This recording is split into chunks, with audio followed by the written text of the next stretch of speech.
You want the best. It's called ESL Pro League. It's supposed to represent the best in the region. You probably don't have the best team in the region. That makes it very suspect for me. And especially when you have teams like BTRG, like Beyond, Lucid Dream, Paper Rex, nothing against them, but Tiger would probably take a shit on them like 24-7. Like, you could play all the 7 maps and throw in an extra couple of community maps. You fucking throw in FYI as well if you wanted. They would still shit on them, eyes closed.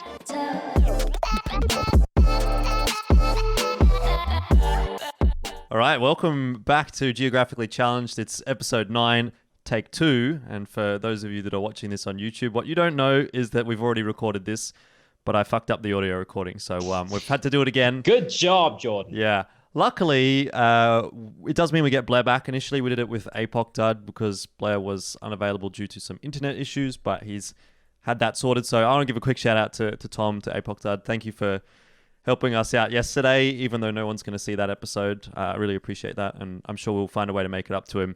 Anyway, we've got Pili and Bleh back here for episode 9, and there is quite a bit to talk about because we've taken a week off, and that means that, you know, all the last couple of weeks of news and results and all that sort of stuff have kind of built up. So we're going to dive straight into this discussion, skip all the intro and stuff. What we'll start with here is Dreamhack Masters Spring. Now, I don't think that, you know, this should be too much of a surprise to anyone. Obviously, this is the biggest tournament that we've seen in the last week or so. And let's kick off with Asia. Pilski, we saw Tyloo get the win again, and Vici, unfortunately, kind of crumbling again. It sort of seems like it's the same old story to what we were telling in the episode after Road to Rio.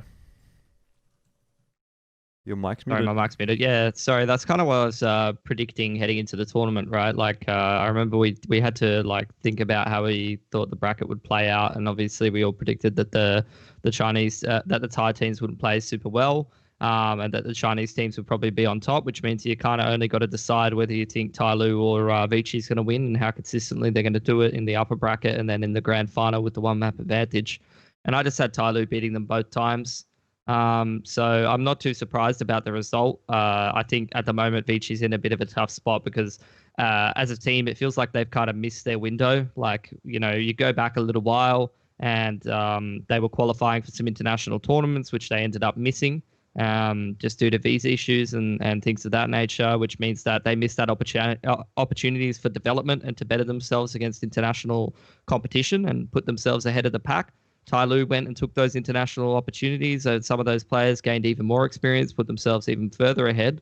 And even with this, you know, new roster, they seem to just go to strength and are becoming a better team than Vici are. Yeah, definitely seems that way. Bleh, I know that you've been one of the staunchest supporters of Tyloo on these podcasts that we've been having. Pilski and I have been jumping up and down, getting excited about Vici, but it seems they're going to continue to disappoint us, and you'll be proven correct because it kind of is a case of now Tyloo just going from strength to strength to strength and getting better every tournament that we watch them in. And for Vici, unfortunately, the exact opposite. In fact, I don't think that they're going anywhere. I think they're just sort of stagnating. I think it more than Tyloo going from strength to strength. I feel it's more like Vici just plateauing out, right? And everyone's kind of figured it out. Listen, I'm a big fan of giving an in-game leader or, you know, a coach a lot of free room to work with, a lot of time to work with. And I think that's something which everyone's given Vici as an org has given to Advent for quite a while right now. And he's done a great job, like the way Kaze performs, the way he made Freeman this legitimate threat when he was playing for Vici. You saw what happened to Freeman when he joined Tyloo. He kind of fell flat there. He wasn't able to really find his role. And I think Advent does a very good job, but at the same time, just the sheer lack of firepower, I think we know what the problem is. Advent and Zokeng, both displays together in the lineup is just not good enough. You need another potential Jam Young or another Kaze in that lineup. And I don't care who you pick up at this point in time, someone a little bit more consistent than Zokeng or even Almond, I think you have something there. I would replace Almond because I think Zokeng is still a very good role player. You fix that. I think they can potentially beat Tyloo. It was still a very close series if you look at it. Yeah, I was going to sort of call you out on that a little bit because obviously you mentioned Advent and you mentioned Zokeng, but then, you know, you got to think about like what does Ormond do in this roster? And if I'm being honest, like from what I see from Ormond is that he has much the same problems that Advent does, but he doesn't have the redeeming quality of being the IGL and that sort of strategic leader. So he definitely struggles when it comes to fragging. He struggles with inconsistency.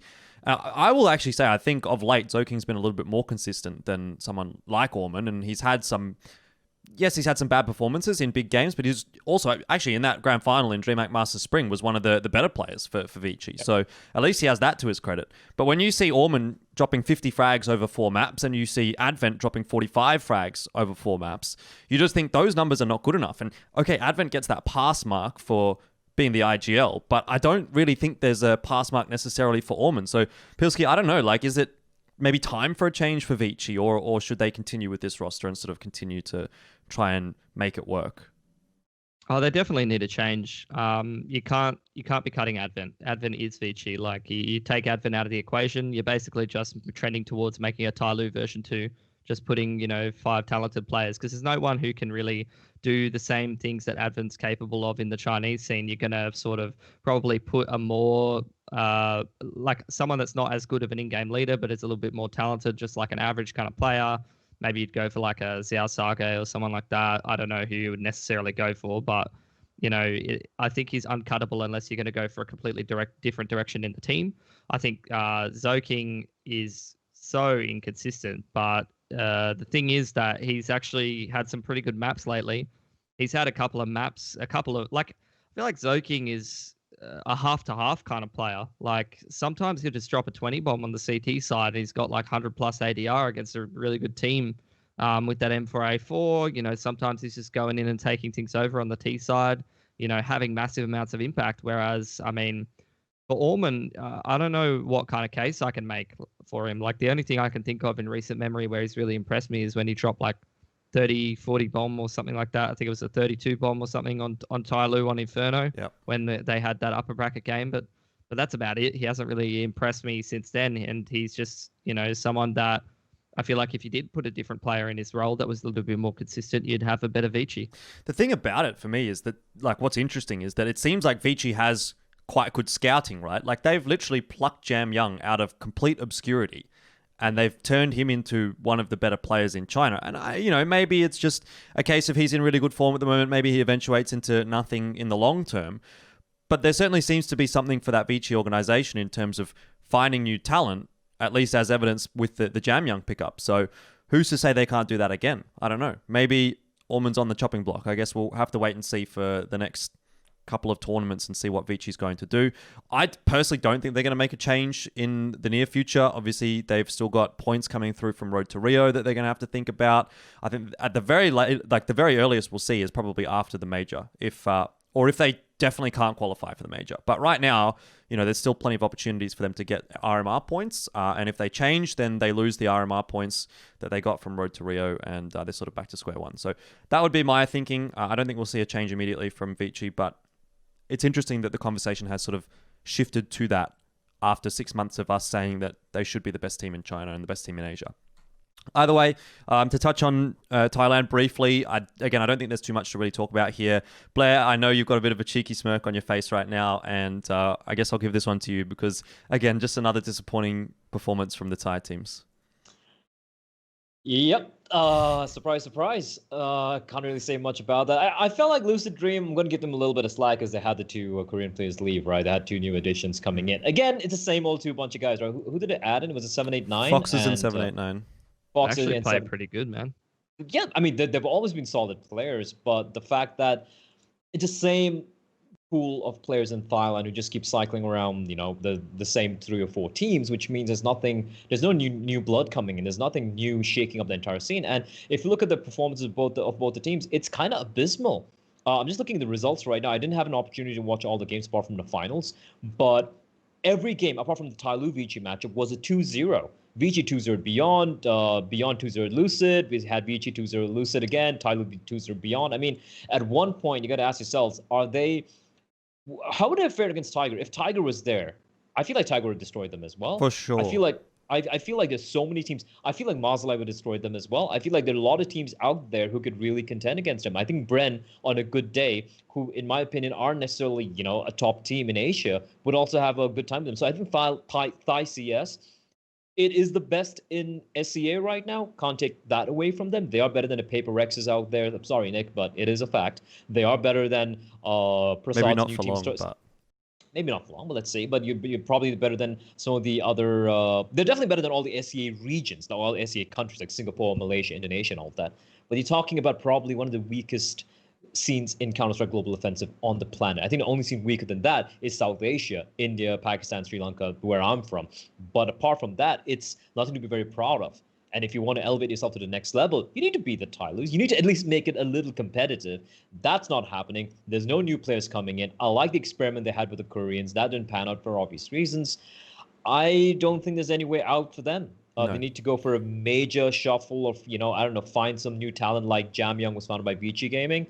But apart from that, I don't see a solution for them. I think it's kind of in a rut at the moment. Yeah, and I think, another one of the issues that sort of presented itself for Lucid Dream, or is going to present itself, and we'll probably talk a little bit more about this in depth later on in the episode, is that CBBK stepped down from Lucid Dream right after that event. So, you're going into a couple of games, you're going into this game against Beyond, and you know that your IGL is not going to be playing with you from this tournament on, or after this tournament. And so obviously things didn't look too good for Lucid Dream, even in that game against Beyond, which was a pretty surprising result, to be honest, to see Beyond beating Lucid. But I think when you look at those factors in hindsight, it's probably making sense. Anyway, that's Asia wrapped up as far as I'm concerned for Dreamhack Masters Spring. It was a little bit disappointing. Like, I don't think the storylines were quite as interesting as what we got from Road to Rio, probably by virtue of the fact that we had the two Thai teams instead of someone like Tiger, and obviously Vici kind of underperformed, or I guess it's not really fair to say they underperformed, but they just didn't perform to the level that we wanted them to. If they would have had an upset over Tyloo, that would have kept the storyline rolling, but it hasn't. So we'll talk now about the ANZ component, and I guess for you, Bleh, this is a bit of an interesting one, obviously seeing Renegades being pushed quite substantially by Avant. So I imagine from, someone from the outside perspective, not within the ANZ scene, it looks like a big result on paper, doesn't it? It does. For me personally, I was watching the Order Avant game, and that was a baller of a game. I had so much fun watching that, right? And then for Renegades, it did come down to the wire, right? I was like, okay, this is going to be it. This is the moment that Renegades are going to get toppled. But something about this team and playing in Australia, I don't know. I know they had the recent loss very recently to, what's the team's name again? Truckers with Attitude. Yeah, but I mean, again, it's not a game which really has as much of an importance as winning this DreamHack event, for example, or the RMR. So I'm gonna take that with a load of salt. But this one was good from Avant, and even though Order didn't play the finals, I feel like even Order would have made it very close, and I think it's great for the scene. I think it's great for the Australian scene that it's no longer like Renegades and everyone else. And now it's more like Renegades kind of just clinging on there on the edge at any moment, given a good day of Honor Order. Could be the team qualifying for a Pro League, could be a team qualifying for some of the DreamHack events taking place, after the entire COVID situation. So I think that makes it very interesting, and I feel like it will overall raise the level of the scene altogether. Great results overall. Yeah, I think one of the benefits of us recording this interview so late is that we do at least have the advantage of now knowing the result of the Renegades matches in ANZ Champs from this week. It's Thursday afternoon, and by the time this is released, either Thursday night or Friday night, those results are still pretty fresh in everyone's minds and quite a talking point. So I think for me, after the result on Wednesday night, where Truckers with Attitude was able to beat Renegades, everyone seemed really, really excited about that one, Pilski. And then we were sort of saying, like, on the broadcast, probably doesn't matter too much for Renegades. I said, like, it matters for Truckers to get that win over Renegades, but it doesn't matter for Renegades to lose that game because A, it's the upper bracket, so they still have the lower bracket to go into. And then even if they do lose in the lower bracket of Split 1, they can still go into Split 2, which is another double elim bracket that they can play in. And let's be real, when it comes to tournaments that Renegades are playing in, ANZ Champs is pretty small fry. So I don't think that they really cared too much. And then they go on to play Avant on Thursday in the lower bracket and just basically fist them on Dust 2 and then get the 2-0. Look, it wasn't super clean on Inferno, but it was comfortable enough. And so I think that's a real statement from Renegades, just to sort of remind everyone that, you know what, we're kind of here to fuck everyone and don't get too excited about that one result that we saw in the upper bracket. Yeah, I mean, I already, on the podcast that didn't go so well in terms of the audio issues, I already made this joke, but I guess this is for Blair's benefit now. And it's just the fact that, basically the last couple of months, I feel like Renegades is a team that can't really get it up, they need to be pushed a little bit. They need a bit of a spanking. They need a little bit more on the line than just, oh, you're going to get locked into losers bracket, or oh, we'll have to try to qualify through next split to necessarily get their top level of performance. So at the end of the day, what if you've gone from a team that's overseas competing against some of the best teams in the world, you come back to your domestic region, you're playing these leagues where it's like you're not really playing against the best competition. There's not really a whole lot on the line for you. Of course, you're not going to bring your top level of form. Yeah. And it's not too surprising to see them, obviously still continuing to maintain dominance when they really need to. What is a good result? I think we talk about, the Order and Avant rivalry that we saw quite a little bit in the lead up to Dreamhack Masters Spring. And, I think Avant's done well to sort of reinforce the fact that they are probably the second best team in ANZ now with the victory over Order. But it is still a matchup that's continuing to deliver. So that's great to see, continuing that kind of a storyline. And I'm kind of looking forward to seeing, whether or not Order is actually going to be able to bounce back from that and sort of fight back and throw a bit of a punch back at Avant, because really it's like 3 series in a row now from memory, I think, that have gone the way of Avant, and Order's been close in all of them, but haven't actually been able to get over the line. To touch on Chiefs very briefly, I think they were okay, nothing particularly special, but our expectation for Chiefs going in with 3 roster changes was that there wasn't really going to be anything too exciting for them. This was more of a sort of a build-up of a sort of a new roster. So even to be able to take a map off of Renegades with that Chiefs roster, I think is a pretty impressive result. And I got to say, like, ANZ Counter-Strike seems to be in a pretty good place right now. It's much different to what we're seeing from Asia, where there's maybe 1 team or 2 teams that are sort of winning everything. In ANZ Counter-Strike, everyone's getting pushed by everyone. We've got that sort of top 4 starting to build up again, and I really like where ANZ Counter-Strike is at the moment. But yeah, and it's interesting to note that as well, because that is what this Renegades team was sort of born out of, was that top 3-4 situation where you had a lot of competition between a couple of different teams, and one team sort of rose above the rest after a couple of changes and after a lot of competition of playing against Chiefs, playing against Tainted Minds, playing against all of the other top teams, and eventually, that bred excellence. So maybe that's going to breed excellence going forward as well.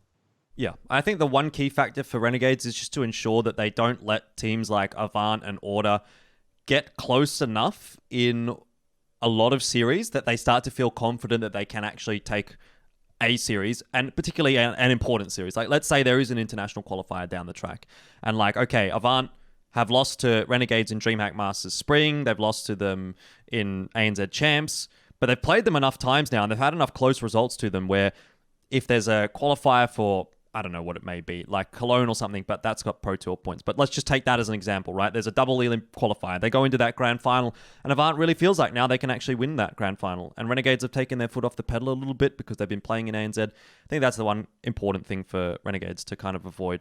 And so they sort of need to keep that, not that mentality, but the appearance of being immortal.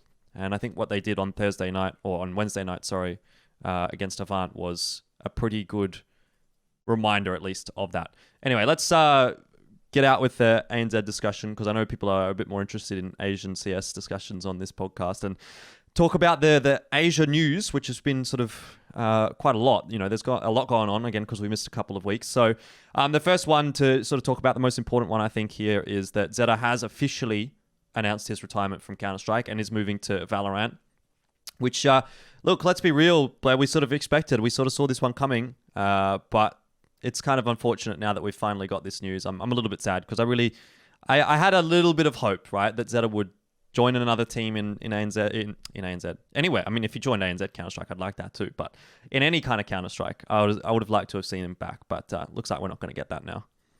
Yeah, it's kind of unfortunate, but I mean, he and Zion were literally the only 2 remaining players from that MVP scene. I wouldn't even say team, because they had almost 10 players there.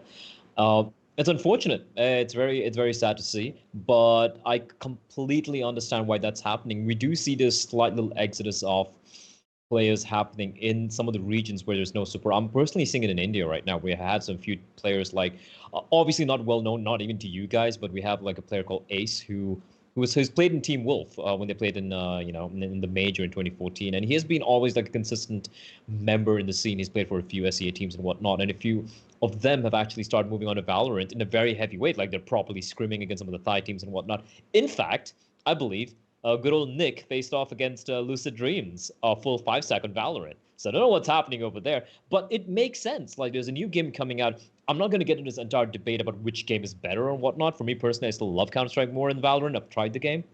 But you have to go, if you look at it as a career, you go where the money is. You go where it is. Like, look at us, for example. We are willing to diversify into other games if we have to, right? Depending on availability of events and whatnot, considering where we're from, because we're all geographically challenged. But it makes sense for him to move on. But then again, I want to segue into like what we touched upon before we start with the show, is that Valorant really hasn't taken off in Korea yet. I do believe Monte Cristo made a tweet saying that it is the 9th most played game right now in the PC banks, with the caveat that it's a COVID situation right now. Maybe people aren't playing over there. Maybe lots of people are actually playing from home. We don't really know the exact numbers, to be very real. But the fact remains, a lot of orgs in South Korea are switching to Valorant. We have I've seen pictures on social media for quite a few orgs having full gaming houses and rooms, completely decorated with the Valorant stuff and whatnot. So it makes sense. I hope he does well. I have a feeling they'll do well. It's a new game. The meta hasn't really been defined. And the one thing the Koreans have always been good at is if they get into a game early on, if they have a good enough talent pool, they can be literally the meta-defining thing. So, hey, you know what? Maybe it didn't happen in CSGO. It was in 1.6. It didn't happen in CSGO. Maybe it happens in Valorant. Maybe South Korean CS, rather Valorant or FPS, just whoops everyone's ass. I'd be happy to see that. Yeah, me too. And like I said on a previous episode, all these Korean players, and it could be other players from other regions as well, moving from CS to Valorant is one of the reasons why I might actually want to cast Valorant in the future. I haven't actually had a chance to play the game just yet. Been pretty busy with Dreamhack Masters and ANZ Champs, but hopefully over this weekend I might dabble a little bit and see how we go. But yeah, I guess best of luck to Xeta, and that leaves Zion as the last man standing for Counter-Strike from Korea. So hopefully BTRG treats him well, and hopefully he has success. But I think this is something we've already spoken about, Pilski, is that, Zion is the kind of guy that is quite likely, if Korean Counter-Strike, or Korean Valorant, I should say, starts to kind of pop off, he's very likely to get offers from Korean orgs and potentially get poached away from Counter-Strike. Not even necessarily whether he wants to or not, but if the offer is there and if it's better than what he's getting in Counter-Strike, surely it's going to have to be a consideration for him. He's probably if you tried to get me to put together a Valorant team from Korea, he'd be the first name on my list. I can't think of a better candidate, to be honest. So, we talked a little bit to Impression about it the other day, and already he said he's getting offers from Korean orgs or something like that to go and play for their Valorant team or some shit. So yeah, it's a very high risk factor that if things don't necessarily go well, or anything happens, that's always just a little thing in the back of your mind, like, oh man, I could be fucking in a sick situation as soon as I decide that the grass might be greener on the other side. Yeah, definitely. Anyway, I guess that is what it is. The good news, at least for Xeta, is that he did play in a tournament, and he was playing with some Overwatch pros and some PUBG pros and stuff as well. He had Ryu Jae Hong, who's an Overwatch League player, or was an Overwatch League player, and they won the tournament. It was just a Korean domestic tournament. It wasn't a big thing, but kind of cool to see him already having a bit of success in Valorant. So we'll see how that goes, and again, maybe touch on that in future episodes as well. Kind of follow the Valorant scene in Korea, or I don't know, we'll see. Either way, we'll move on to the Thai CS news, which is we sort of alluded to earlier, CBBK being replaced by Leaf on Lucid Dream, and this seems to have more far-reaching implications for the Thai scene rather than just for Lucid Dream, doesn't it, Pilski? It does. I feel like a bit of a broken record because I've already talked about this, but CBBK is someone that I have seen to be a major centerpiece for this Lucid Dream roster for quite a while now, going back to where they qualified for Dreamhack Masters Dallas with a pretty sick, deep map pool that you don't see out of many Thai teams. They actually looked like they could play Nuke to a pretty good level. They knew all of the walls of smokes. They knew all of the strats where not many teams were actually doing that wrap through towards heaven. Or ladder base rather on outside. Lucid Dream were the first Asian team I saw doing that. They had some pretty sick strats. They had some pretty in-depth tactics. They had the number of all of their domestic competition. Every single time Lucid Dream seemed to play Alpha Red, they seemed to smack them, which is pretty important when you're playing in your domestic SEA region and you're qualifying for those closed qualifiers or playing off for those spots. If you've got a really good handle of how to play your direct competition, you're probably going to be pretty successful. So losing a big centerpiece like that for a Thai team is going to have massive implications. I feel like he's a player that you can't really directly replace by anybody else.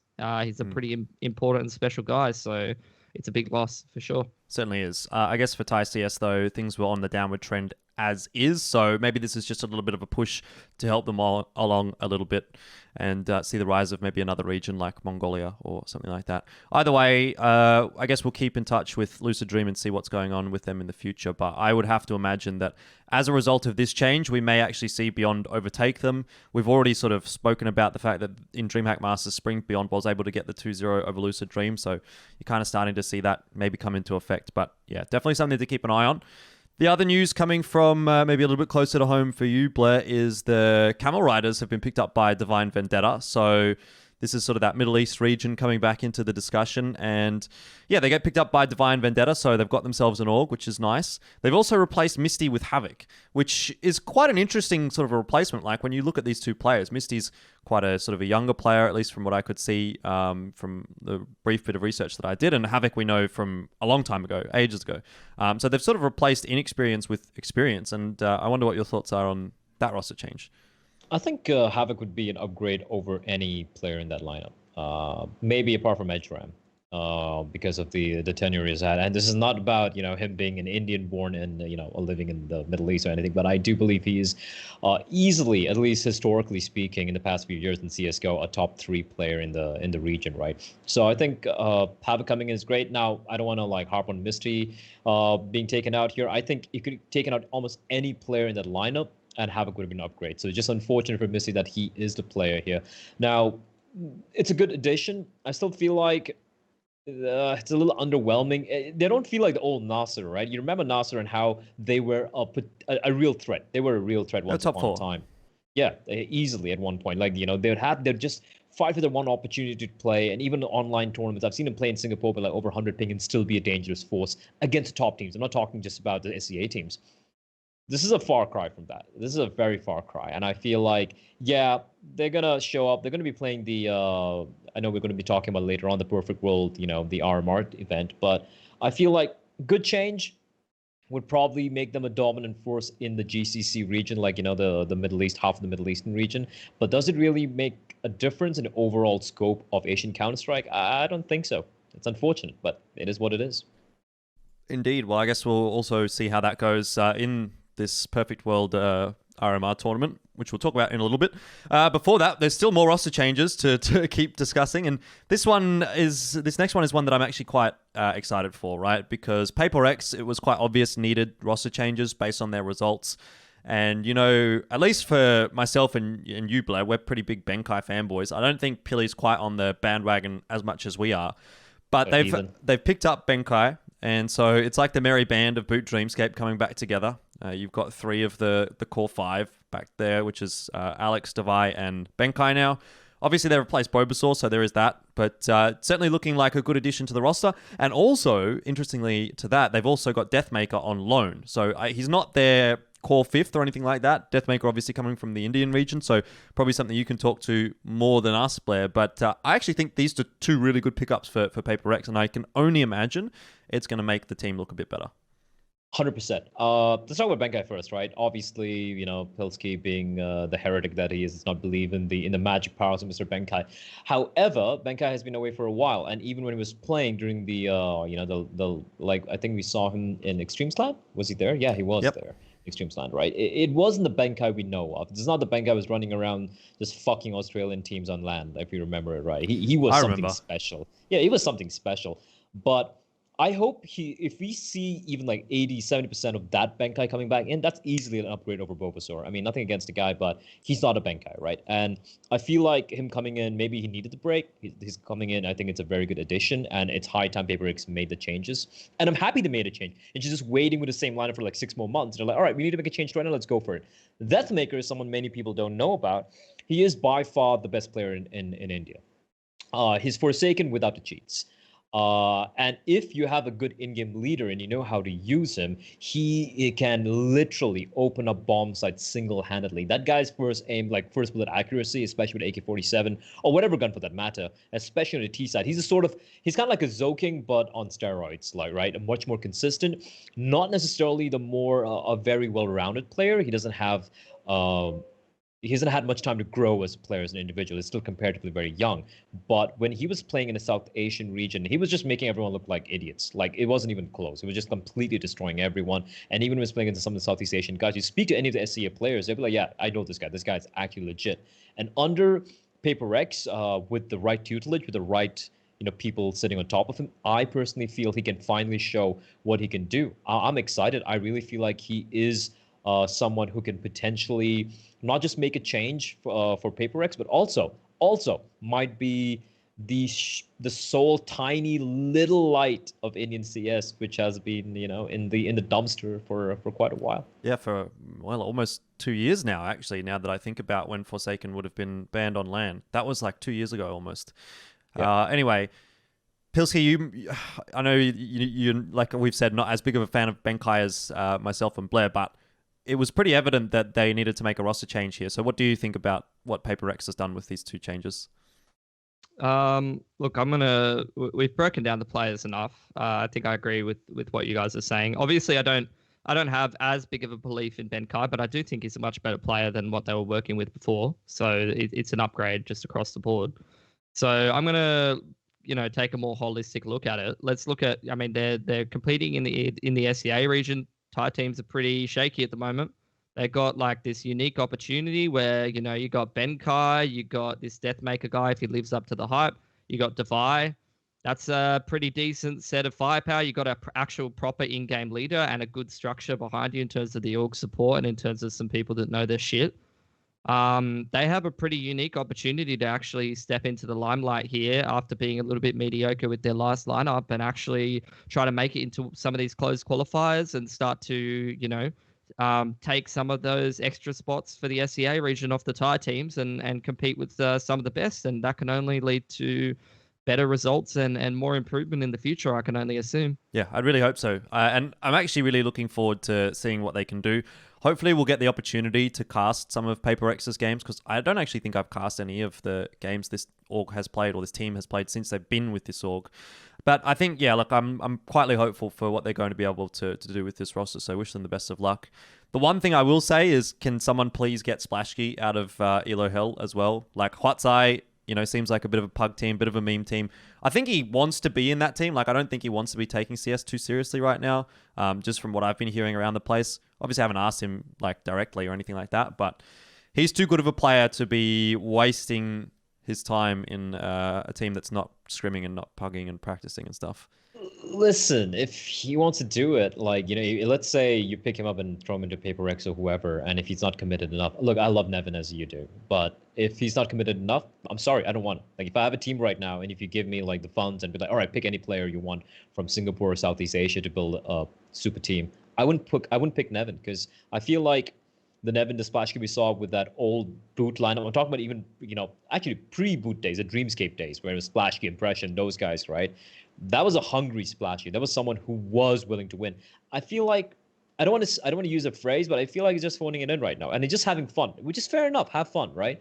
But that means that you don't belong in a team which is looking to be the best team in Southeast Asia for that. Sure. Point. Yeah, but I think there is a difference between Huatsai and this team that you're talking about. So maybe, with the right kind of a setup, you could sort of bring that fire back. I just think that's kind of been lost with all the shit that's gone down with Boot, and then obviously I assume there's some military service stuff involved because it's Singapore as usual. So, maybe we'll see it come back again later on in the piece. Either way, from one Singaporean team or predominantly Singaporean team to another, we talk about asking questions very briefly here. So you're going to see some pretty decent names like Moxie and Tommy coming through. You've got Ins, Skills, and YSK. I think Skills is from India and Ins and YSK are from like the old Singaporean rosters like Leapfrog and that kind of thing. So look, I don't think it's going to be the kind of a roster that necessarily is going to set the world on fire. I don't think it's going to be a major contender within Southeast Asia, but they've actually got some pretty decent players on this roster.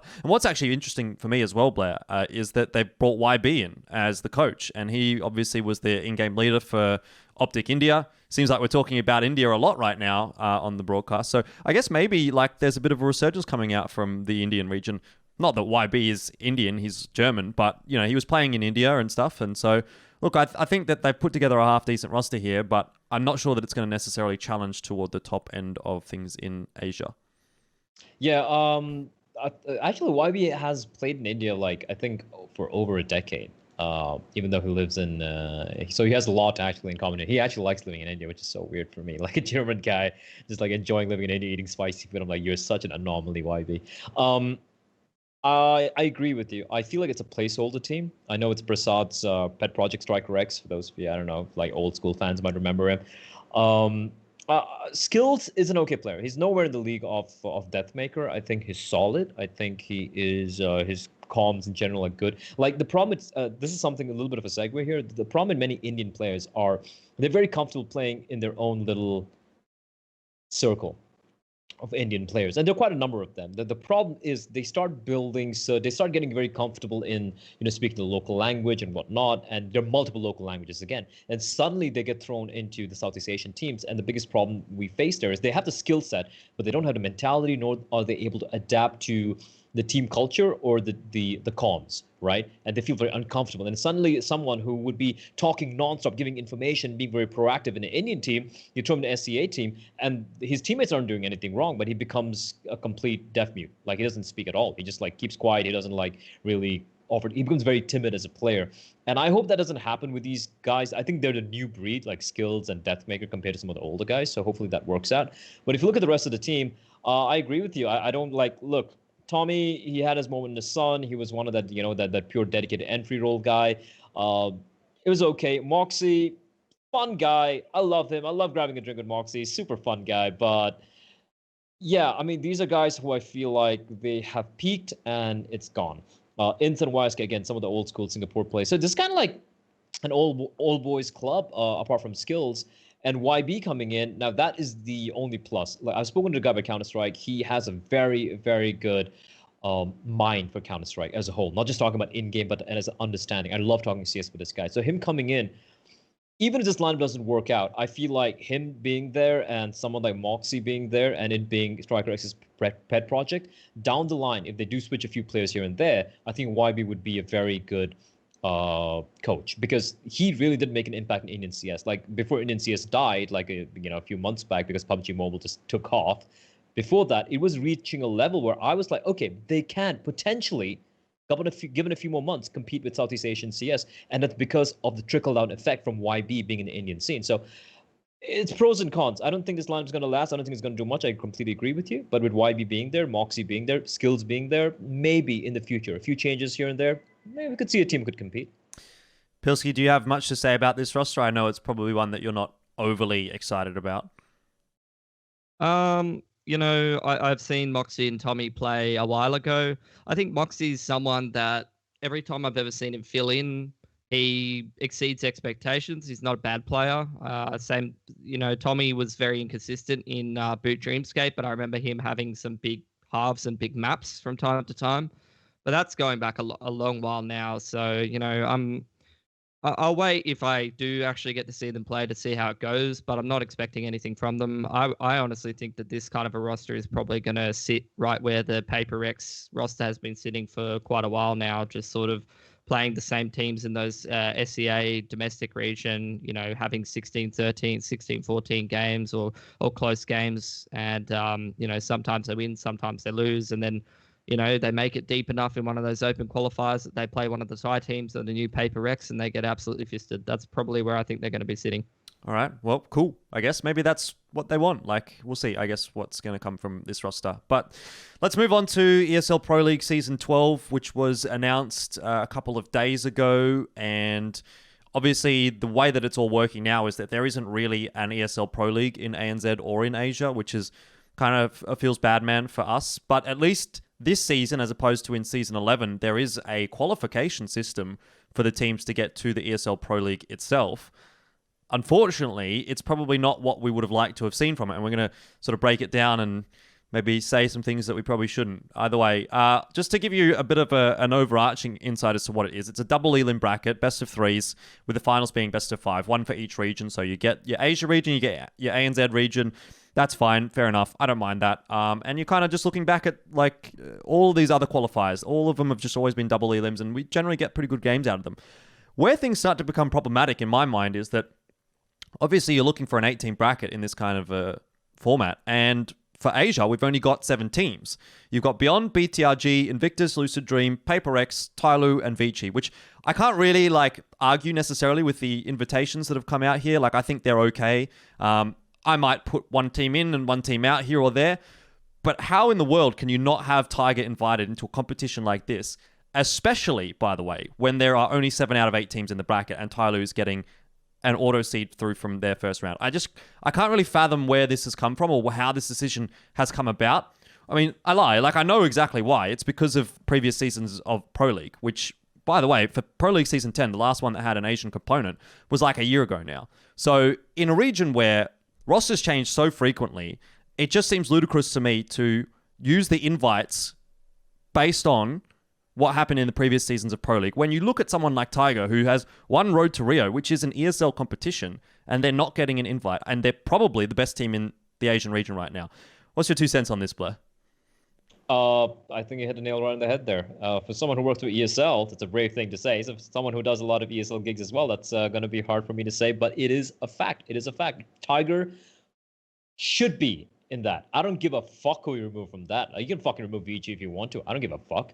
You add in Tiger there, and I feel like sometimes you can't apply the same rule set like you said, right? You know, if you don't participate in a previous league, you necessarily get an invite or whatnot. You can't do that in Asia. You can't do that in Asia because the roster changes that keep happening all the time.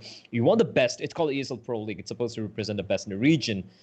You probably don't have the best team in the region. That makes it very suspect for me, and especially when you have teams like BTRG, like Beyond, Lucid Dream, PaperX, nothing against them, but Tiger would probably take a shit on them like 24/7.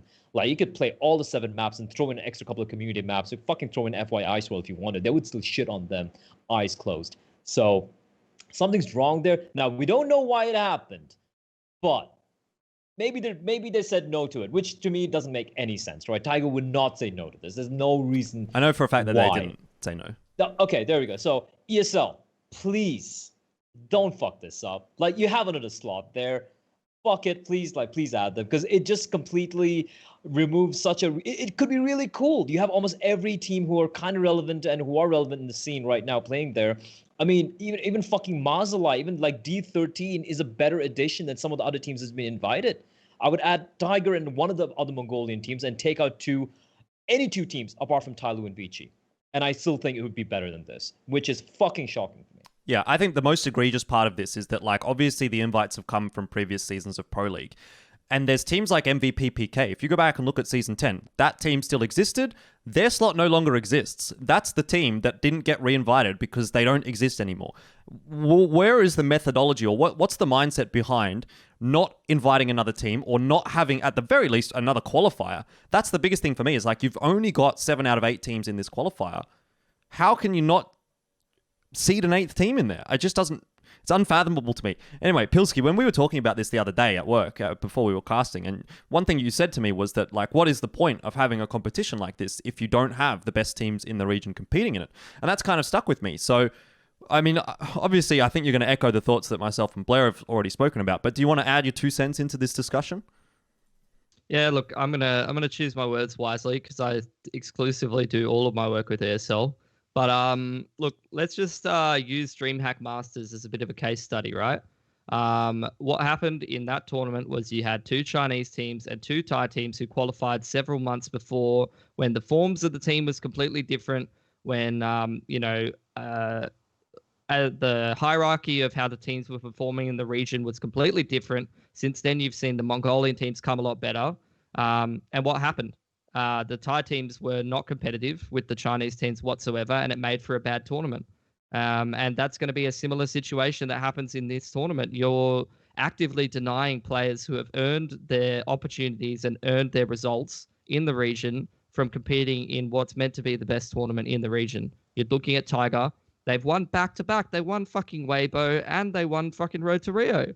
And then you had D13. They placed top 4 in Road to Rio and they placed top 4 in Weibo. And you're not inviting these teams. It's ridiculous. This should not be happening. You're actively denying players opportunities that they deserve. Like, and it's not even a thing about not inviting them. Like, okay, fine. Maybe there is a precedent set by previous seasons of ESL Pro League where they have to re-invite teams that played in previous seasons.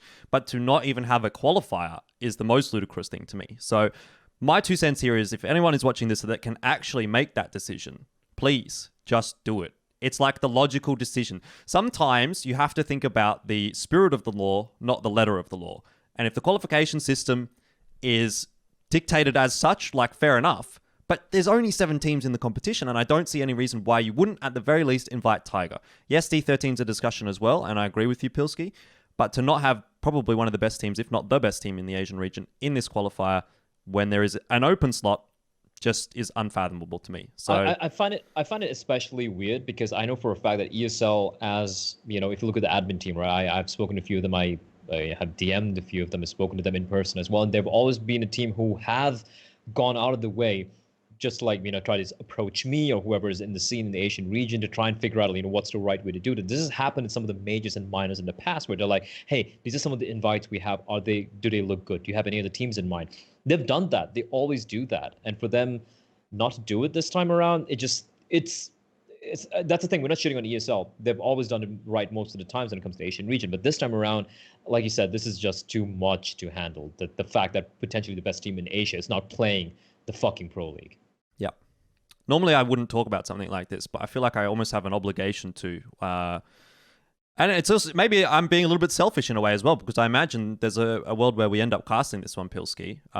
Maybe not after this broadcast, after this podcast, but I think, you know, like from my perspective, if I have to cast the Asia region and I'm casting Lucid Dream versus fucking Beyond again for like the 50th time in the last 6 months, instead of being able to potentially watch Tiger versus Tyloo, a rematch from Road to Rio Grand Finals, I'm not going to be very happy about that. Yeah, anyway, every death segment is literally like, oh, big asterisk on this tournament because Tiger's not here, like every fucking time. Yeah. Anyway, that's only the start of it, fellas, because that's what we're going to get out of Asia. And if we take a look at what's happening in ANZ, it's arguably even worse. I mean, at the very least, you've got Renegades or kind of getting that direct seed. I can't even believe it. You get that direct seed through to Pro League for Renegades. So fine, that's cool. You've got the best team there. You've got Avant, you've got Chiefs, you've got Order. They're all invited. Ground Zero and Paradox are there as well. But just think, how many teams is that out of an 8-team bracket, Bleh? Can you count for me? Avant, Chiefs, Ground Zero, Order, Paradox. That's 5. Those are the only teams that are in the bracket. And there's no qualifier. More teams? Don't you need 8 teams to make an 8-team bracket, though, Jordan? I thought that you needed that. That's what one would Sorry, think. that might be an ignorant question. So I just want to throw a couple of names in here. Have you ever heard of Truckers with Attitude, a team that just 2-0'd Renegades in ANZ Champs? Don't know if you've heard of them, but they're not in the Pro League. Okay. I'm gonna play devil's advocate here. I mean, that did happen very recently, though, right? Sure, but why is there not a qualifier? True. Why is it not a qualifier? That is very true. I completely agree with you. Same with Roosters as well. I know you like Roosters. You're a big fan of them, Bleh. You've heard of them I at like least. Hawks, man. Yeah, put it in and around your mouth. It's fine. Put them in ESL Pro League. Fuck yeah. Tasty as fuck. So, okay, again, it's the same kind of a problem. Why have you done this? It's the same problem though, like, and I think it's even worse when it's 5 teams. I think it's 2 different things. Like, okay, it's not as bad because like Tiger obviously is the best team in Asia, and let's be real, Truckers and Rooster probably aren't going to be the best teams in this competition. They're probably not going to qualify, but it's 5 teams instead of 7. So you're already missing 3 teams then, which means Chiefs, Order, and Avant all skip their round 1 match. They just get auto-seeded through. It's just, I don't understand why there's not a qualifier for this or a direct invite. Like, I get why there's not a direct invite. It's because it sets a bad precedent, and then teams are going to come and say, like, why am I not getting invited? Why is this team getting invited? Blah, blah, blah. And that then has implications on other regions as well. Like, for example, someone in Europe might be like, well, why the fuck do I not get invited? Why do I have to qualify instead of this? Or blah, blah, blah, whatever. So I just think that there's a better way of doing this, and I think that not all of the options that should have been explored have been explored. How hard is it really to run an open qualifier over the course of a weekend? You know, I'm sure that someone can do that, and I'm sure someone can make that happen. And yeah, Pro League probably kicks off in a few weeks or something like that. I didn't check the exact date, but I think it's pretty soon. But like in reality, there's or like take I don't know, the results from ANZ Champs and just find whichever team that didn't qualify through from whatever team placed highest in ANZ Champs that didn't get an invite into Pro League, give them a slot, something like that. Just do something. Do something. And I feel like there's something very important missed out there, right? Like you said, they're probably not going to qualify. They're probably not going to win, teams like Roosters and whatnot. But we kind of forget, for regions like Asia and Australia, where there are not that many events taking place, not that many opportunities, these are big chances for these teams to, to see how good they are against the best of the best out there, like Order and Avant. And we saw that upset the Truckers had against Renegades. Who's to know? They might be able to upset Avant again. They might be able to upset Order, right? We want to see that happen. And for them to have this level of experience more frequently, it's different from scrimming, playing for something on the line. It's much different from scrimming. It's good for the scene overall. And you're already doing such a good job at having a Pro League for Australia, for ANZ, for Asia. Extend a little bit, like you said, how hard is it to have like a small little qualifier? It's not many teams anyway, right? In the region, so to speak. You already have all the top teams out there. It's a little mind-boggling, and I feel like it's ESL dropping the ball a little bit here. Yeah, I mean, what about like even to throw another name in the mix, like Sigma, for example, probably one of the better teams in Thailand now, particularly with the changes we've seen from Lucid Dream. They don't have an opportunity to qualify because they didn't play in the last couple of seasons, and it's just unbelievable. Probably shit on every other and SCA Sigma team. win open qualifiers like a motherfucker. Like you always see them in top 3 every fucking time. It's like, even if they didn't qualify, you go look at the open qualifier and they're in the top fucking 3 teams almost every time. And Lucid and Beyond aren't even playing. Like, who do they have to beat? Like, PaperX isn't even there. They have to just beat Bren and just shit on every other team in SCA. They're through. Yeah, one thing that I do sort of wish we could have gotten out of the last version of this podcast that we did, the one that's not going to be released, is that APOC Dud asked me, like, what has PaperX ever done? Like, what have they even achieved? And what I said was, like, I tell you what they achieved to get into this tournament is that they played in Season 10 of Pro League as Boot Dreamscape. That's the achievement that's gotten them through to this. And you think about how long ago that was and how irrelevant that is compared to the results that they've been having lately, just raises a few questions. Anyway, that's me done for that. If you guys want to have another 2 cents, then go ahead. But I'm done with my I'll chuck in my last 2 cents, and that is just look, two points that I want to bring up. I would like to pretend that it's just Pro League where they've dropped the ball, but here's the thing that everyone's forgetting as well. Road to Rio tournament for Oceania, Avant weren't put into that. Ground Zero got put in ahead of them, for reasons. But at the same time, that was a big opportunity that Avant missed, and they've gone on a very short period of time later to prove that they're one of the, if not the best team in the region, like second best team in the region. And they weren't able to get that opportunity. So that's another sort of misseeded competition or misinvited competition, which might have been for a better reason that time around. But you got to learn from your mistakes at some point. I can kind of see the reason there. Yeah, for sure. But still, like at the same time, it would at least get you thinking about some of these things. And then in the very next competition, a more egregious example of that kind of a thing happens. And the only other thing is just from my personal experience as a player, I've literally been in a position where I quote unquote was in a team that deserved an invite to a professional competition, and we did not get an invite to a professional competition, and it very much contributed towards me no longer playing the game and no longer being involved in Counter-Strike. So if you deny opportunities for these less good teams and the not top teams in the region to even just have an opportunity to compete and even just improve their skills, they're not going to be playing anymore. They're not going to be sticking around, and you're killing the grassroots of your scene and the ecosystem. Yeah. Either way, I think there's an easy fix, and that's using common sense. And maybe by the time this is released, or maybe this prompts something after it's released, we will see a change to the invites in ESL Pro League Season 12. If not, the best we can hope for is a change for ESL Pro League Season 13. That's enough of that. Imagine to make a change because of this podcast. Can you imagine the power we hold? All I'm saying is, like, I feel like collectively we could have invited a better 8 teams from Asia and ANZ. So 100%. Maybe someone should just hit us up. But I also know that there's a few people working behind the scenes that are trying to make things happen as well. So who knows? Hopefully. Fingers crossed, fellas. Fingers crossed. Let's move on to the 2020 PAL Summer, which is the the PAL. I don't know what we want to call it. The Perfect World. It's Perfect World Asia League, I think. It's the next RMR system or RMR event for China and for Asia. And there's apparently one as well, which I only realized last night after the second tweet came out or something, that they have an Oceanic tournament lined up as well for the second stage. Like, so it looks like they've got two. They've got one which is just Asia, and then there's another one later on, which is an Asia and Oceania one. So that's interesting. But to talk about the most pressing issue, I guess, is that it's pretty soon. It's June 18th is the Open Qualifier, so anyone that's looking to sign up should probably be getting signed up for that. You get one team through from China, one team through from Asia for the Open Qualifiers. There's two Open Qualifier slots. Put them into the 8 teams that were invited. So there's 10 teams in the competition total. And it's looking like it's actually going to be a really good tournament. I'm just having a look through at some of the teams that are invited, and I think they've got it pretty much bang on. Maybe not quite 100%, but it's definitely up there. You got Tiger, which is great. You got Tyloo, D13, Vici, Lucid, Marzalei, Divine Vendetta, which is, again, Camel Riders, and beyond. So it very much looks like Road to Rio plus 2 open qualifiers. And that's really cool, I think. So you get another opportunity for the Asian teams to kind of compete in here. What's really good about it as well is it's a $100,000 prize pool, Bleh. So not only do the teams, get some more RML points, it's actually quite a significant prize pool as well. 100%, it is. And actually, just to preface like what he said right now, I'm just looking at the announcement. So is there no summer RMR event for Australia and South America? No, I believe that whatever the first one is, if it's summer or what are we going into? This is summer.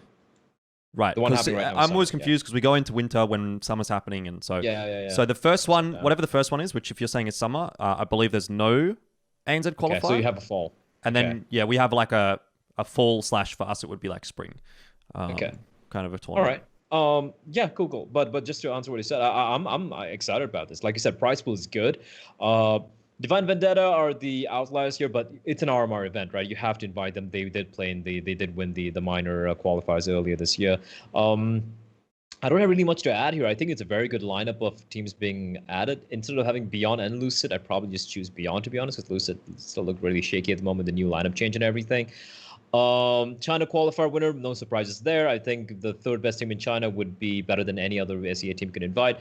I would have liked to see another SEA team apart from, the Lucid Dream or Beyond, but then I probably would want to see like BTRG invited instead of one of those two Thai teams.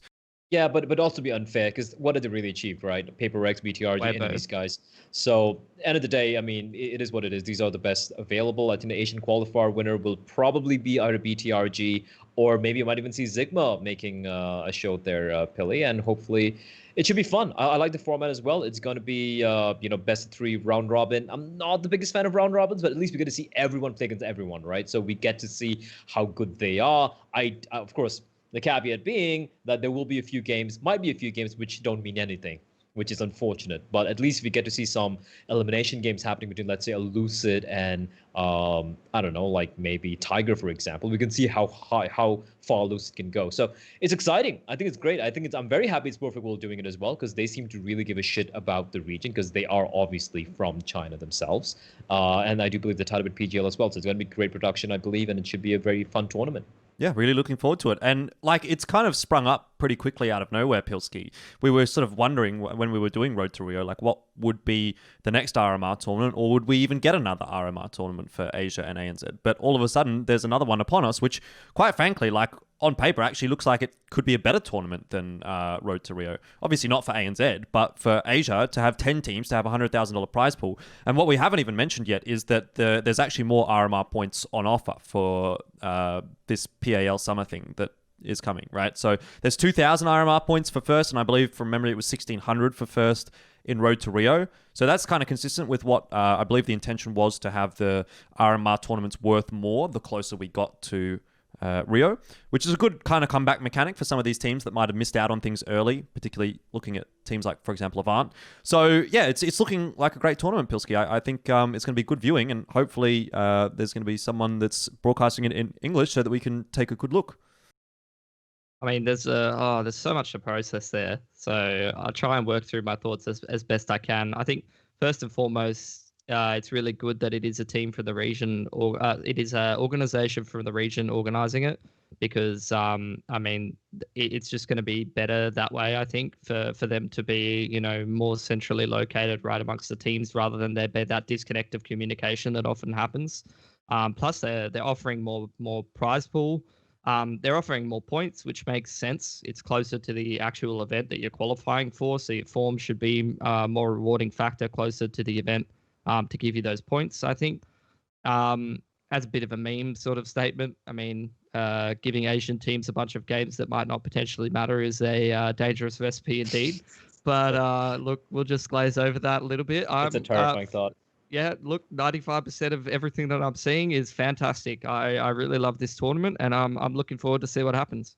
All right, sweet. Well, I guess that's pretty much all we really needed to say about this tournament. I guess we'll talk a little bit more about it when we get to see some of those matches. We'll obviously keep following that. Of course, it's one of the bigger tournaments that's going to be happening in Asia in the next couple of months, and particularly interested in seeing what happens with Oceania as well. Let's move on to the chat shit segment, which is, you know, again, where we just talk about whatever the fuck we really want to. So here we are with the first time we've actually got a question from a viewer that I haven't answered in the YouTube comments. Normally, you know, we don't get that many questions from viewers, generally speaking, but when we do, a lot of the time I just sort of write back in the YouTube comments because they're very like brief kind of questions. But this one was quite a long question. I thought it was worth discussing as well because it's kind of relevant to what we were talking about in a couple of episodes ago. And it's from Zufriedenheitsgarantie. So I just want to flex on you guys by saying that as much as possible. The fact that I've been able to say that. I thought it was just gibberish. I didn't know it was a real word. No, it's German. Yeah. So yeah, easy to make that mistake with certain languages. You know, Polish, German. You look at the spelling of some things, and your brain it's just question marks, really. So I swear to God, I'm not kidding. Like, okay, just for context, right? I saw we have the sheet that Elfish has prepared for us. I'm looking at it, and I see this line: question from Zufriedenheitsgarantie, blah, and I thought it was just memeing. Question from Zufriedenheitsgarantie. Yeah, pretty much like someone took his keyboard, smash in his face. But all right, okay. Yeah. Sorry anyway, about that, Germans. So for Zufriedenheitsgarantie, hopefully you can let me know if I've pronounced that correctly, but I'm pretty sure I have. And actually, from what I understand for this guy, he's actually from Mongolia. I don't know if that's true or not, but he's spoken about talking to NCL and Dobu, and I think I might have had a conversation with him on YouTube. Just something telling me that he's from Mongolia. I think he's involved in that scene, so that's where this question is coming from. Anyway, the first question, it's in two parts, is Elfishguy, I've just confirmed with NCL and Dobu that the roster is not changing until the end of the year, so obviously referring to Tiger, or until Road to Rio is finished, which would be not necessarily Road to Rio, but the whole RMR system, I believe. So what's our take on that? And we sort of touched on this a little bit in the Smooya Snappy episode. I think that was episode number 7 from memory. And look, to be honest, it's, I think, a good thing now that obviously we've kind of seen all of the stuff play out as it has. Tigers won Weibo Cup. They've won Road to Rio. And while we would have been quite excited to see the roster change come through with an EU IGL and a top-tier AWPA coming over from Europe as well, the way that Tiger's kind of performing right now, I'm actually kind of happy to see how they're going to go with this roster. And I kind of want to see how far they can actually push it and, you know, whether or not they can bring back the glory days of Mongolia. So, Bleh, maybe you can give us your opinion on this because you seem like you've got something to say. I feel like I'm the only person disappointed that snappy Smooya thing didn't happen. Listen, I was looking forward to it. I won't lie. I knew it was like this faint dream or like this faint impossible dream. You're like, yeah, it's never going to happen. I knew it was not going to happen. I'm like, deep down inside, I wanted to see the madness that would have been Snappy and Smooya with 3 Mongolian just running around fucking everyone in Asia. That would be phenomenal. Like Genghis Khan writing again with a Brit and a fucking Dane thrown into it. Anyway, that didn't happen. But like you said, the team's good. I think they will be definitely looking good. And especially this guy commented in video. The fact that he made this comment before all the Smooya and Snappy moves seems like he does seem to have an insight into what's going on in the region, right? So he seems to have a legit take on that. Yeah, I'm disappointed at the same time. I won't lie. I do want to see how the farthest Tiger lineup goes. I did always have the feeling that, you know, once they click, it's going to be good. And unfortunately, like we say, we're not going to be seeing them in Pro League. Hopefully, we still see them, but we're going to be seeing them in the PGL RMR. And hopefully, the next couple of months, we might actually see a new #1 team in Asia, I would love to see that. I would love to see Tyloo being second place for a change. Are you disappointed as well, Pilsky, or are you kind of on board with keeping the team as is? I'm on board with keeping the team as is. I didn't think it was going to happen in the first place, just due to COVID and all that kind of stuff. Very weird time to go for that kind of a roster move. So, look, even if it did happen, it would have been a short-term project. I think it's pretty unlikely that you're going to keep certain players in certain regions for a long time outside of their comfort zone, other than people who really buy into that kind of thing. Like an example, maybe like Sonic or some of the South Africans that kept going in NA for such a long time. Most of the time, people usually come home after being somewhere for a little while, unless they find that it really suits them. Further than that, I hope Tiger made fucking, I mean, they probably don't need the money, but I hope they made fucking bank on some of those transfers, like just buying players and then immediately selling them to somebody else. That's pretty interesting. I mean, I guess they were incentivized to sell, which probably makes it a little bit easier to offload your players and stuff like that. Yeah, like I said, I think Tiger's doing well already. I'm pretty sure, NCL's doing that in-game leading sort of stuff, so his performance is a little bit below everybody else. But as for 9 on the AWP, he's like their highest rated player, and he's been incredibly consistent, and he seems to be getting better and better. So I think Tiger are going to continue being a very, very good team. I don't think they're going to be the best team. I think they're having some good form, and they're still improving. I think probably the most likely outcome just at the moment, although it's quite hard to predict, is that the hierarchy is probably going to turn into something along the lines of, I would assume, Tyloo number 1, Tiger number 2, having very close games, and then probably Vici below that, and then whoever else. Okay, maybe the second part of the question can raise some interesting discussion points as well. So the second part of the question is also, in the previous episode, Smooya said, and I believe he's talking about HLTV confirmed, by the way, that one that they did with Smooya, that the Tiger Bootcamp is going to be in Europe. But the sponsor Weibo and 5E is building/preparing a bootcamp in the Tiger Broker building, which is located in New Zealand. The broker company does not sponsor any other esports teams yet. What are the chances of Tiger being based in New Zealand? Now, I find that to be a fairly ludicrous premise. Like, I don't see any reason why Tiger would want to move to New Zealand. Like, even if they had a ready-made like building that they could sort of go straight into and build a boot camp there, I just don't really see any reason why they would do that. And actually, from my understanding, they have a much closer tie to China, particularly if you're talking about their sponsors being Weibo and 5E. They're obviously Chinese companies, and I would suggest for Tiger it would be a better idea to move a boot camp into China rather than move into New Zealand. So, like, for me, I don't think that is going to happen. I don't see any reason why they would do that. They're already one of the best teams in Asia, and they don't really get anything out of moving to ANZ. Like, there's maybe, I guess, an easier qualification path, arguably, not having to verse teams like Tyloo and Vici, but yeah, even that is pretty debatable. And then also, you might not have the ease of scrimming against as good teams as you do in somewhere like Mongolia, because they're a little bit closer to the central area of the world. So you might only be able to scrim against ANZ teams versus obviously at least the Asia teams as well. So, Blair, what do you think about this potential move if it were to happen? I agree with you. I don't think it's worth it. I mean, like you said, I think you pretty much covered all the points there. The EU bootcamp, that makes sense. That makes 100% sense, right? But it's always a trade-off. Like, you're talking about a bunch of like Mongolians. Yeah, sure, Urki wouldn't have a problem. I guess Dobie might not have a problem, but completely uprooting your way of life to move into a different part of the world where you won't necessarily be comfortable and won't be able to remain there for a long time, the trade-off better be fucking good. If it's EU, makes sense. If it's Australia, yeah, you might have arguably a little bit better competition, but is it worth the trade-off? 100% agree with it. Doesn't make sense at all. I don't think there's any truth in that.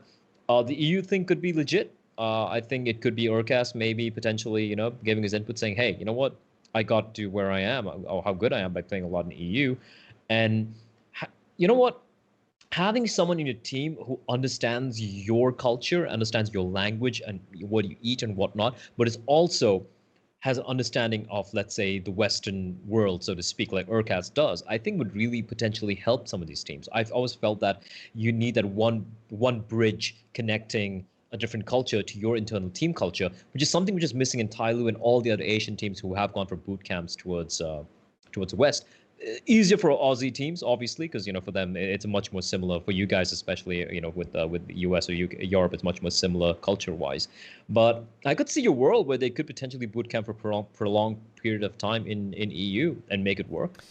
So what you're saying is that they need the guy that knows how to go down to Woolies at 9:30 in the evening and buy a $5 half-price chicken. Fuck yes. Fuck yes. I have no idea what that means, but fuck yes. See, that's why we're the perfect team. When we come to India, you can take us around. When you come here to Australia, we'll take you to Woolies and get a half-price chicken. Man, I did take you around, and you felt sick for like 3 days. Now, Mitch, he could probably handle it. We fucked in Jakarta, man. We fucked that food. Phrasing? We definitely put some interesting things in our mouths and enjoyed it a hell of a lot. A lot of meat. Yep. That might be a story for another episode, fellas. We got to keep the good material to keep the viewers interested. We can do that. We have some very good stories from Jakarta. Maybe like an episode like 50 or 100, if we ever get there, we can just find the most interesting stories that we've ever had from events. Because by the time we get to 100 episodes, surely people will have started hiring us for some cool events, and there might be more stories. But the Jakarta stories are pretty good. We'll keep those in the bank, though. Pilsky, just to bring it back to this Tiger discussion, you haven't had your 2 cents in here. So do you want to throw something in before we move on? Yeah, I mean, it doesn't make sense to come to New Zealand. I don't think they would necessarily even have easier competition. I think Avant and Order are playing quite well. I don't think they would beat Renegades, although, Renegades would get an automatic invite in some of these competitions. I don't think there's any guarantee that they're going to beat an Avant or an Order any more than they'd go to Asia and beat like a D13 and like a Vici, maybe a D13 they could beat. But a Vici, Tyloo's sort of in that sort of Renegades basket. If they continue improving, I'd say that they're going to be a better team than Tiger, but they should be able to beat them. So it's sort of comparable. I think it might even be a little bit more difficult coming to Oceania at the moment, just in terms of the form, because the teams are in better form, whereas Asia, it's a little bit all over the place. Also thought it was interesting talking about Smooya's 2 cents as well in that comment, because I remember watching that HLTV confirmed episode, and it was pretty interesting. He basically said, like, I don't know who the fuck half the players on that Tiger team are. I just gonna, go play for them. The only player I really know is Urcast. So at the same time, I don't know how much credence you can lend to half of this shit, because I don't even know that it seems like half the people that are on the team know what's fucking going on. It's a very good point, I guess. Either way, thanks for the question, Zufriedenheitsgarantie. And for anyone that has any questions that you may want us to answer, we're more than open to it. So feel free to put them down in the YouTube comments. I do read them all. I know, like, a lot of YouTubers say, I read all the comments, but, like, I actually do, because I only get, like, 5 comments a video, so it's not that hard. So if there is a question, there's a pretty good chance that I'll see it, and we'll probably answer it in the next episode if it's a good one. Either way, I'll answer it in the YouTube comment and reply to you. So we'll just move on to what will, I guess, be our last little discussion for this episode. And this is one that Bleh wanted to have a quick chat about, is the recent, I guess today, actually, it was announced and put out the patch for Counter-Strike, where they've changed the doors on Dust 2. There was a couple of other map changes, I believe, but nothing quite as substantial as that. So this is your opportunity, Bleh, to wow the world with your analytical prowess and tell us what's so great about the Dust 2 doors being flipped. Fuck yeah. Cool. What do you think, Pilsky? Look, I like it. The thing is, Dust 2 on the B site is a little bit too one-dimensional, if you ask me. The only thing that really adds complexity to it is if you go for some mid control and you go for mid to Bs or something like that. So the fact that they've flipped the doors the other way around, it makes Dust 2 beforehand being one of the hardest sites in the game to fucking retake a little bit easier to retake. It makes it a little bit easier to hold, because you can hold from outside the site in 2 different angles rather than just playing retake window where you can be flashed off or whatever. You can play from doors.